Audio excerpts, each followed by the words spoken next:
셋째 날입니다. 빗물과 뇌마 기도로 시작하기. 하나님이여, 주의 인자를 따라 내게 은혜를 베푸시며 주의 많은 긍휼을 따라 내 죄악을 지워주소서. 나의 죄악을 말갛게 씻으시며 나의 죄를 깨끗이 제하소서. 무릇 나는 내 죄과를 아오니 내 죄가 항상 내 앞에 있나이다. 우슬초로 나를 정결하게 하소서. 내가 정하리이다. 나의 죄를 씻어주소서. 내가 눈보다 희리이다. 시편 51편 1절에서 3절 7절. 주님, 제 마음을 완전히 정결하게 해주시기를 간구합니다. 혼자 힘으로는 할 수 없습니다. 제 마음속에 어둡고 감추어진 곳에 들어와 주세요. 치유의 능력이 있는 물인 당신의 말씀을 제 안에 흘려보내주세요. 제 안에 더러운 모든 것을 십자가 앞으로 가져갈 준비가 되었습니다. 저는 회복될 준비가 되었습니다. 외울 말씀. 그리스도께서 교회를 사랑하시고 그 교회를 위하여 자신을 주심같이 하라. 이는 곧 물로 씻어 말씀으로 깨끗하게 하사 거룩하게 하시고. 에베소서 5장 25절 하반절부터 26절. 빗속에서. 룻은 어렸을 때부터 비를 좋아해서 비를 맞으러 밖으로 나가곤 했다. 친구들은 그런 룻을 이상하게 여겼지만 보슬보슬 내리는 따뜻한 빗속을 걸으면 살아있다는 느낌이 들었다. 자신이 완전히 깨끗해지는 것 같았고 기운도 샘솟았다. 어느 날 아침 비가 내리는 소리를 들은 룻은 사람들의 눈에 띄기 전에 밖으로 살짝 빠져나갔다. 하늘을 향해 얼굴을 들자 빗줄기가 머리카락을 흠뻑 적시며 작은 강줄기처럼 흘러내려가 두 팔 위로 쏟아졌고 콧등 위에서는 빗방울이 춤추듯 튕겨나갔다. 룻은 이런 순간마다 자신이 생생히 살아있는 듯 느껴졌다. 룻은 빗속을 걸으면서 레위와의 결혼을 위해 기도했다. 주님, 레위와 제가 매일 서로에게 새로움을 느끼면서 살게 해주세요. 우리가 서로에게 너무 익숙해지지 않게 해주세요. 일상에 젖어 인생의 웅덩이를 첨벙대거나 빗속을 걷는 조그만 변화를 시도조차 벅차하며 인생의 모험을 회피하지 않게 해주세요. 우리의 마음이 항상 사랑으로 넘쳐 흐르게 해주세요. 주님, 당신을 사랑합니다. 그리고 레위도 사랑합니다. 주님, 우리의 사랑 이야기가 역사에 남게 해주세요. 물. 이번 시간에는 에베소서 5장 25, 26절의 결론을 내릴 수 있을 것이다. 마치 개운하게 목욕한 것처럼 당신의 마음도 새로워지기를 기도한다.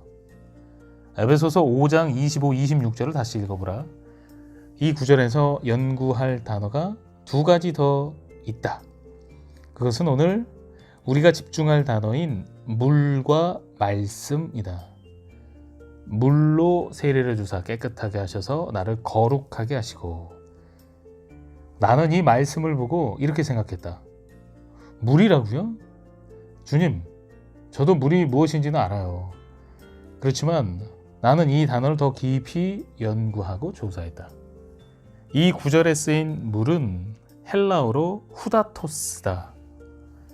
이것은 단지 욕조의 물이나 파이프 관에서 싱크대로 흘러나오는 물이 아니다. 이 단어는 빗물을 가리킨다. 미크바 같은 생수가 떠오르지 않는가? 그것은 고여있는 웅덩이가 아니라 흐르는 물이다. 당신은 그리스도인이지만 지금까지 고여있는 웅덩이에서 살아왔을지도 모른다. 옛 습관에 젖어 똑같은 패턴을 반복하며 살았을 수도 있다. 틀에 박힌 삶을 살면서 주님이 슬쩍 옆구리를 찌르셔도 마음의 문을 열지 않았을 것이다. 그러나 마음속으로는 이렇게 기도할 준비가 되어 있을 수도 있다. 주님, 저는 쏟아지는 말씀의 빗줄기 아래 서 있고 싶어요. 살아있는 물에 제가 푹 잠기게 해주세요. 예전과 똑같이 판에 박힌 삶을 살고 싶지 않아요. 제 마음을 열어드립니다. 저를 회복시켜 주세요. 전에는 결코 가보지 못했던 주님 안에 있는 새로운 곳으로 저를 데려가 주세요. 이렇게 하는 것이 두려울 수도 있다. 그분이 내 인생을 어떻게 하실까? 어쩌면 아프리카에 가라고 하실 수도 있어. 주님이 정말 당신을 아프리카로 부르신다면 그것은 당신의 삶에서 가장 자유로운 경험이 될 것이다.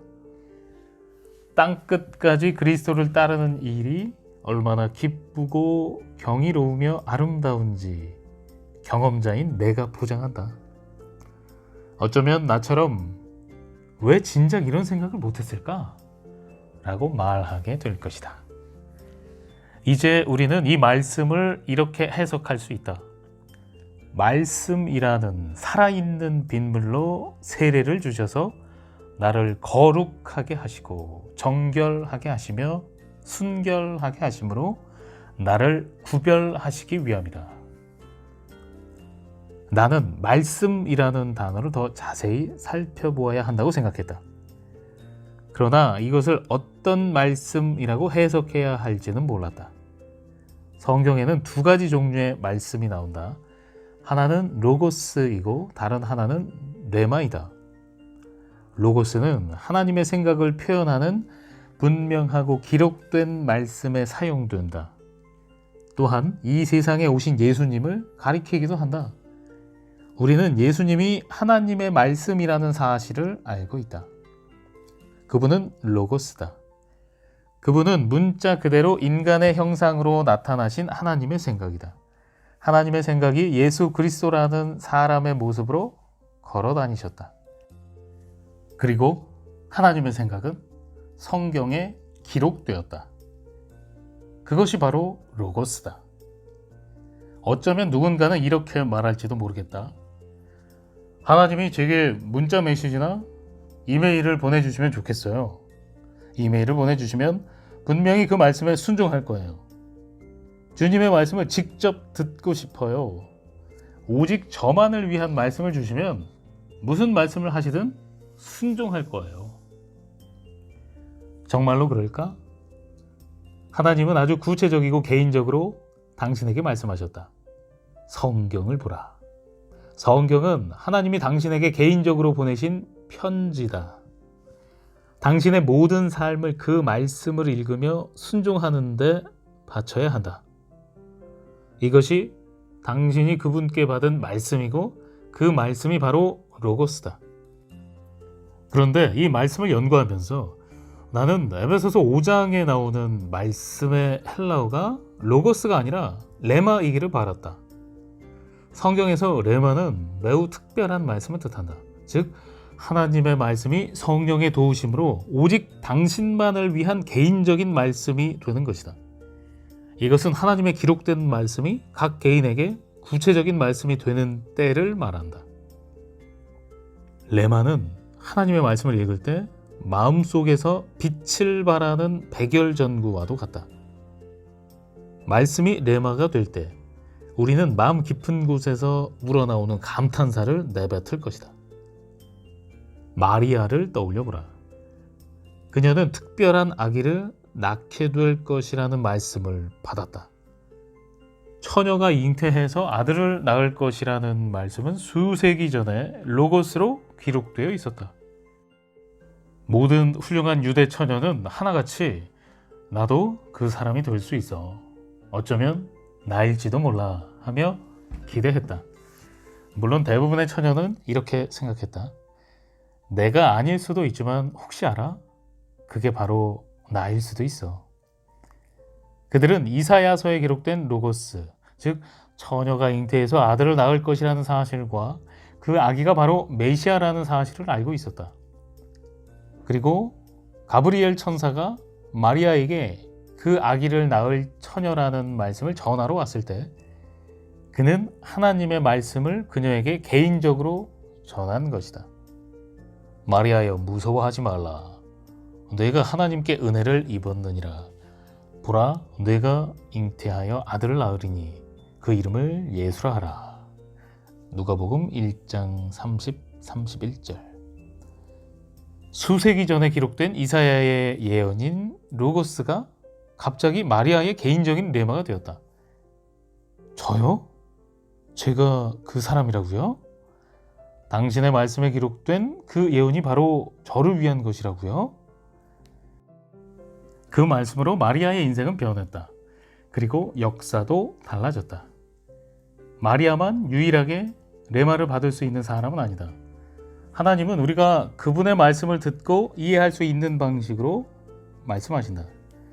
하나님의 성령이 그분의 말씀과 다른 그리스도인을 통해 우리에게 하나님의 말씀을 전하고 계신다. 항상 3인칭 관점으로 말하는 사람과 약혼한다고 생각해보자. 어떤 느낌이 들까? 말할 때 항상 그들은 또는 이 일이 그들에게 일어날 거야 라고 말하는 사람과는 아마도 오랫동안 약혼을 유지하고 싶지 않을 것이다. 남편이 당신에게 그런 식으로 말하기를 바라지는 않을 것이다. 우리는 개인적이고 친밀한 의사소통을 원한다. 오직 우리의 귀와 마음을 향한 말을 듣고 싶을 것이다. 하나님은 살아있고 효과적이며 성령의 검인 말씀을 취하셔서 우리에게 살아있는 말씀이 되게 하신다. 그분은 우리를 사랑하시기 때문에 우리에게 직접 말씀하신다. 개인적으로 하나님의 말씀을 듣는 체험을 하려면 미크바에서 하나님의 말씀에 몸을 푹 담가야 한다. 그분께 이렇게 속삭이라. 주님, 제가 여기 있어요. 저는 당신의 종이에요.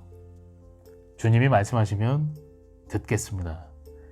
당신의 말씀을 제 마음속 깊이 부어주셔서 저를 변화시켜 주세요. 하나님, 제 마음을 회복시켜 주세요.